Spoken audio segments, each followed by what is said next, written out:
Ladies and gentlemen, time to get ready for another 5v5 season. The real game, not 3v3, where it's just a gimmick. I actually like 3v3, but I know a lot of people don't care as much for 3v3.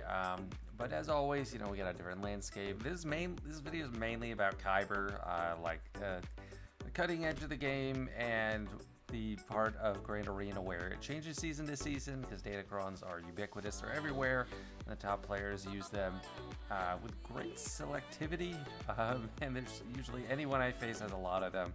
Not to say that no one can benefit from this video if they're not in like Kyber 1. I think this is probably more for Kyber 1, 2, 3, maybe 4 a little bit. But yeah, let's dive in, starting with offensive squads, where I think you probably should keep them on offense. Defensive squads, where they're just clearly have high value. You want to keep them on defense, and then flex squads, which are the teams that could go either way, and that's a lot of where your strategy comes in. So let's get into it. So starting with offense squads, you got the GLs that I think are offense only at the top.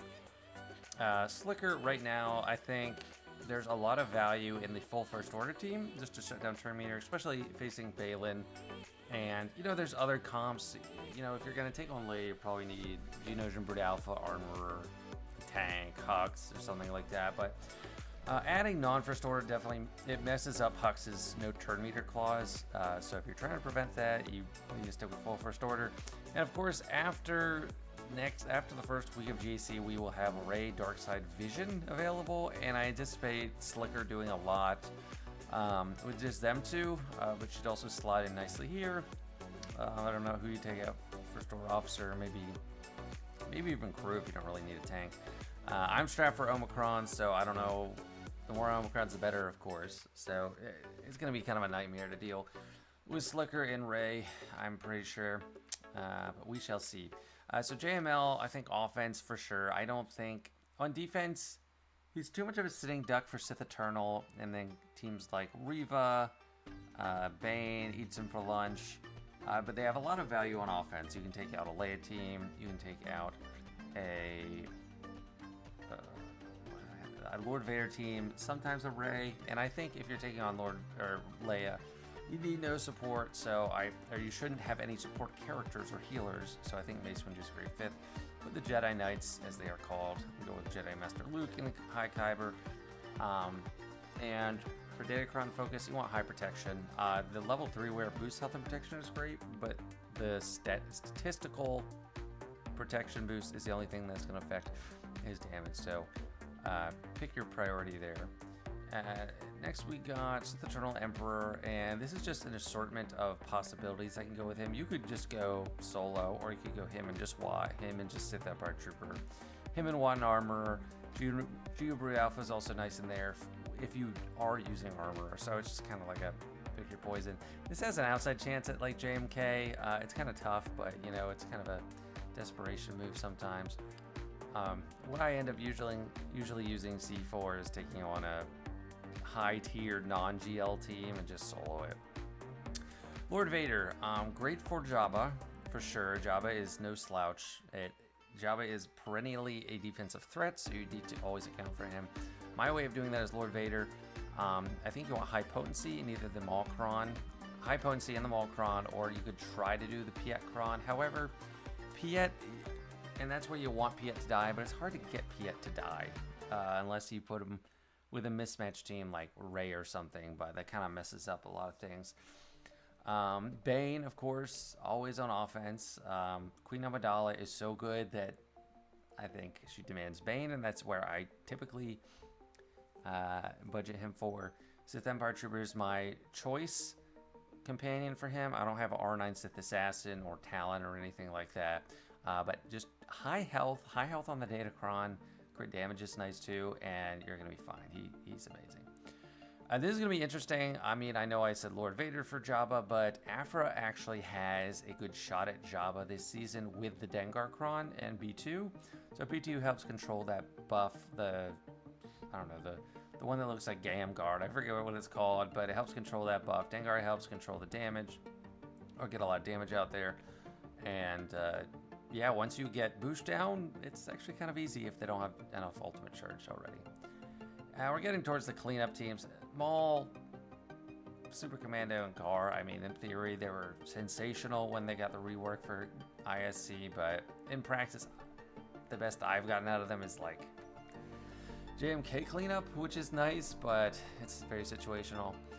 Phoenix are definitely going to benefit from Riposte, and this is a Reva killer lineup, so you want a pre-taunting tank. It doesn't have to be L3, it could be even Juno Brute Alpha or Sith Empire Trooper. It just has to be a pre-taunting tank to take that first ready to die from Grand Inquisitor. If you want to use Phoenix that way, it's not a sure thing, so just decide what you will with that. So Imperial Troopers in theory have potential. I don't know what against, but you know, the core team, I think you want to keep together Veers, Dark Trooper, Admiral Piet, and then go with a special cron of either Magma Trooper or Range Trooper or Snow Trooper or something like that. CLS, so in theory, Riposte is great on CLS, but in practice, you know, one of the most common counters you can use them for is gas, and you really don't want Riposte if you're facing gas, because then you won't be able to damage him at all, because he can't take damage to the health, and you just need to get through his protection. So I'd say use Riposte unless you're facing gas. If you are, then CLS's level 9 is actually pretty good. Bad Batch, there's a waning amount of use for them in higher Kyber, but in general, this is the better lineup. With Omega as 5th, you know, if you skipped Omega like a lot of people, and I don't blame you, either Shock T or Cody or something, they work well. Wampa is mainly a cleanup. If you have a solo character, the best use for Wampa is if there's a solo character left over. He gets his Omicron doubled, basically. So just keep an eye out for opportunities like that. Tuskens, sadly, are not viable on defense, really. In 5v5 and 3v3, they're definitely always viable, but in 5v5... And I'm thankful, because whenever the Tuskens have a cron, usually it's an overpowered level 6 and makes me hate my life, but they didn't actually bring that in this time. So they're just kind of afterthoughts. Iden, you can also make something work with like the Magma or Snow Trooper cron. This depends. I don't know. I'm kind of a wait and see on that to see how it practically works, but you know, just keep that in mind. This team, Jabba, if you're up for it, I don't have the stomach for that, but you might. Geonosians is more of a Ray cleanup. That's like a solo Ray, and that's the only real value I can think of for Geos right now. And General Grievous, it's actually kind of a valuable cleanup, or like if you have a team that's left and you can't beat it and you need to take out 1 or 2 characters, sometimes Grievous can punch through and get you there and then give you more manageable scenario to take care of. So that's what I think of as Grievous. At this time, I don't see a huge value in him on defense or on offense other than that. Just describe scenario, but if you do use them, I think you want to use high health and maybe crit damage. And that's it for offensive squads. Now for defensive squads, we got Rey at the top.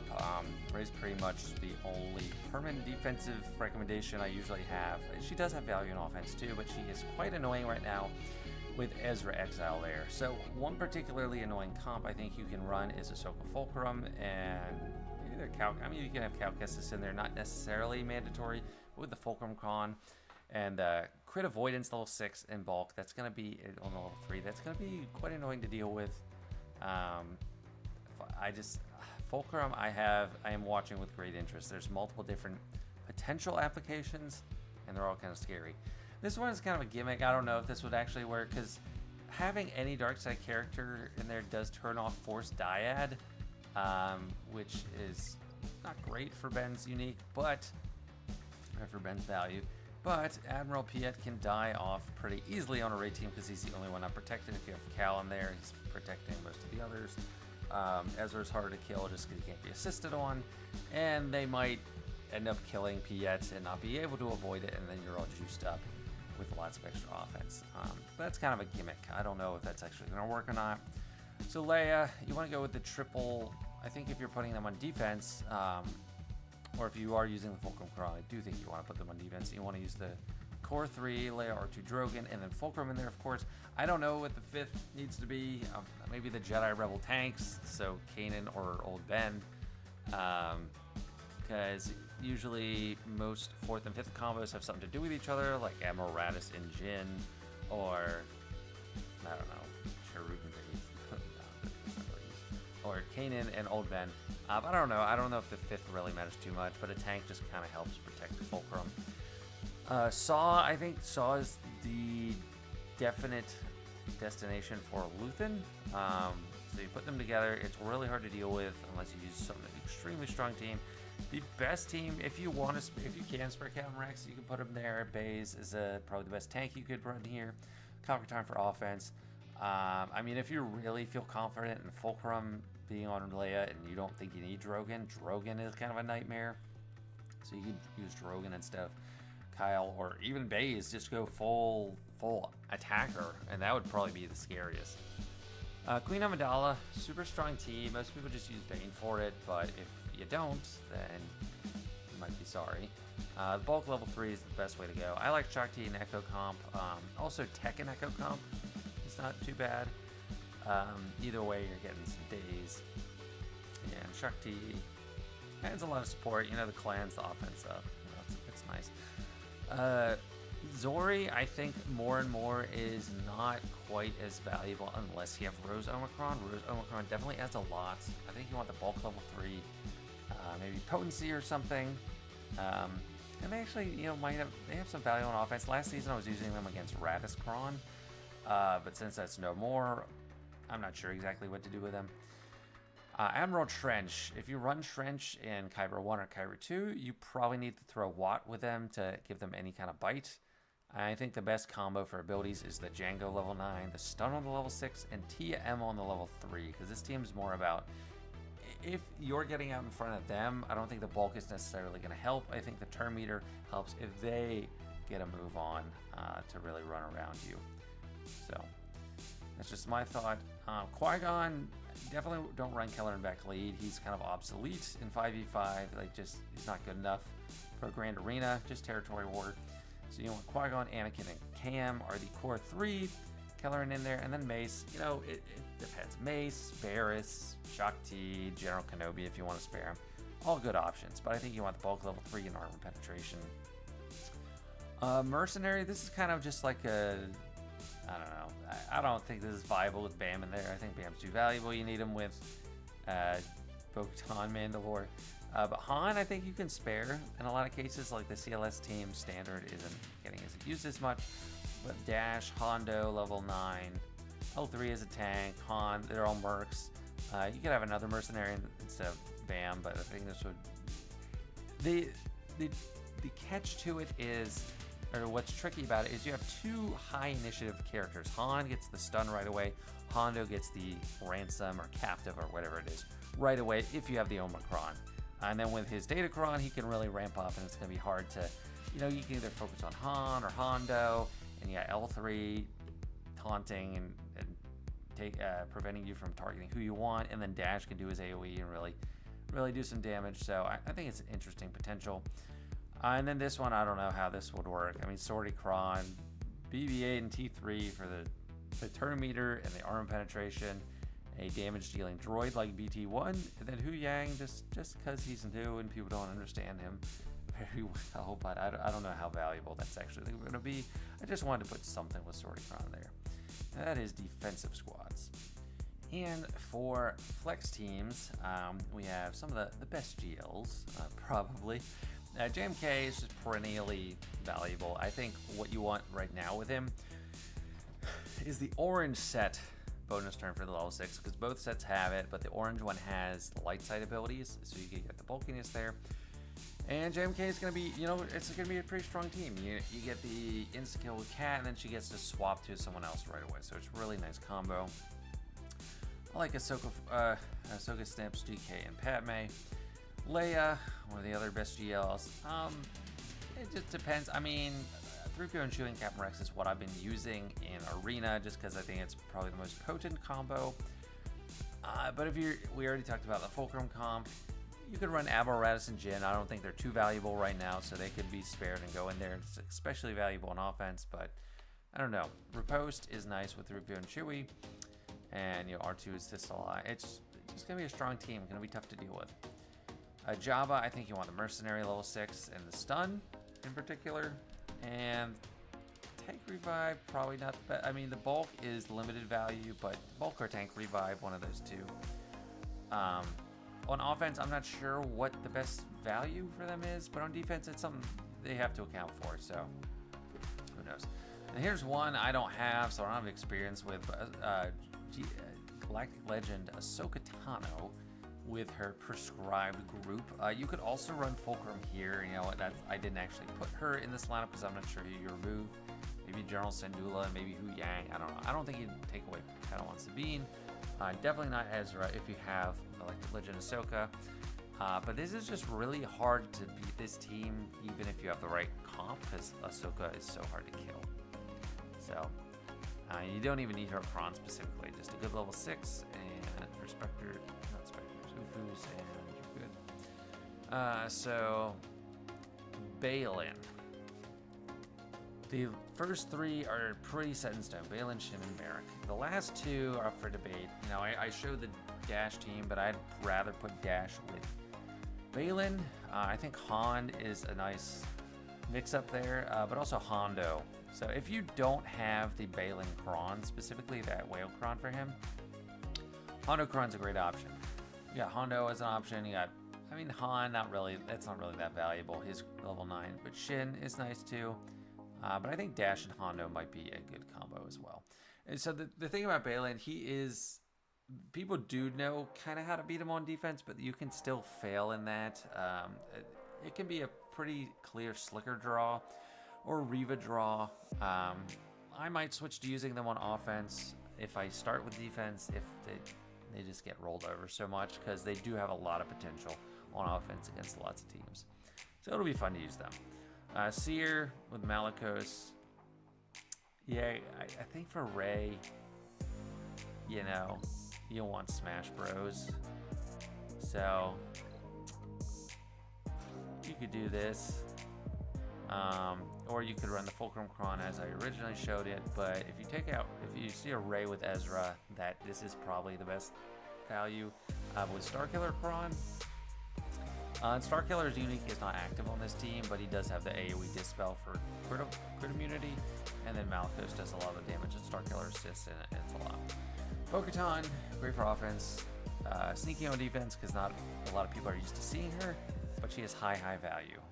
Lord Vader and pretty much any A-tier non-GL team, she's a threat to. Okay, I do have Gungans, so I was just making sure I didn't forget about Gungans. Reva, Grand Inquisitor Kron, you want the wordy level 6 or the bonus turn, and then bulkiness. It's a crazy good team, offense or defense. The only thing about defense is there's a risk for Phoenix to beat it, but if you're pretty confident that you have a way to stop Phoenix, that might be a good draw and a drop. But they can take down a lot of stuff with that Kron, so enjoy it while it lasts, because it's going away soon. Starkiller, if you don't have to take on a Rey with Ezra, you could potentially win with just standard Starkiller lineup. I like the bonus turn level 6 for him. The wordy level 6 has too much turn meter if you're facing Rey, but if you're facing someone else, you know, it could be good. Gas on defense, you know, it's something. You know, might draw a CLS or a Sith Eternal, but on offense, you can kind of gamble against Rey, like, especially with Fulcrum and Cal and Ezra on the team. They have a lot of buffs over there, and Fulcrum doesn't gain too much damage or offense from Rey, so I think that I've done it in TW and it worked really well because you get so much damage. But you use the Bolt Kron level 3 with Armor Pen, and it's got some potential. Malgus, Tank Revive or Thick level 3, either are good options. You can run Darth Revan lead to take on Grey Mothers. So that's something you really got to keep in mind. Darth Revan takes on Great Mothers, and that's a budget counter too. And otherwise, really intimidating team. Traya, super valuable on defense, but I know they are also valuable on offense. So they are in bulk. Not too much to say about them. They've been good forever and continue to be a Galactic Legend draw. They draw either Sith Eternal or Slicker all the time. So if you want to put them in the front and Balin in the back, not a bad idea. Gungans, I like them on offense. They bailed me out so many times. On defense, they're also really threatening, so I don't know, it's hard. I mean, Bo-Katan, or I forget what the counters are to them for 5v5 right now, honestly, but they're threatening, especially if you have all the Jar Jar Omicrons. Dark Trooper Moff Gideon, this might be more of an offensive team right now. I think you want the turn meter boost. I've been talking about that dark side turn meter boost much, because I think most teams benefit from the other way, the bulkiness, more than the turn meter, because turn meter is all about like turn 1, and that's it. But with this team, I think you can get out the gate early with Moff Gideon removing turn meter and get demoralized out, and you can build up your damage, and it's nice. And protect, like, that demoralize is huge to get out on people. Great Mothers, offense or defense, I mean, really either way, but Darth Revan can beat them. If Darth Revan is less consistent against Night Trooper and the Trooperidia, and with the Morgan Omicron, I don't even have that Omicron, then maybe defense is better. Enoch, I'm not sure. I mean, it's hard to split between Dark Trooper Moff Gideon and Night Sisters. I probably am not going to run Enoch, personally. I just got him to... I literally just got him for that assault battle and to unlock the guy, Balin. And then Radis. This is actually not flex anymore. This is offense only. So let's remove that and just consider that offense only. And I think Radis and Jin are definitely available to be put with Leia again. They're not too valuable on their own without that Rogue One Kron. And then Dengar Kron, you could use this for a cleanup or something, or really just could take on a lot of teams on offense, but on defense it throws people off and it's just annoying to deal with. Radis might be the counter to this, but it might be a little dicey if you don't have a good Radis and well set up Datagron. But that's it for Flex Squads. I'm pretty sure I covered everything. Let me know if I forgot something. But I'm looking forward to this season, and let me know if you are. Let me know what you think. Share your strategies with me, because it's hits me out of nowhere too, and I'm never quite ready for the new season. All right, thanks for watching. See ya.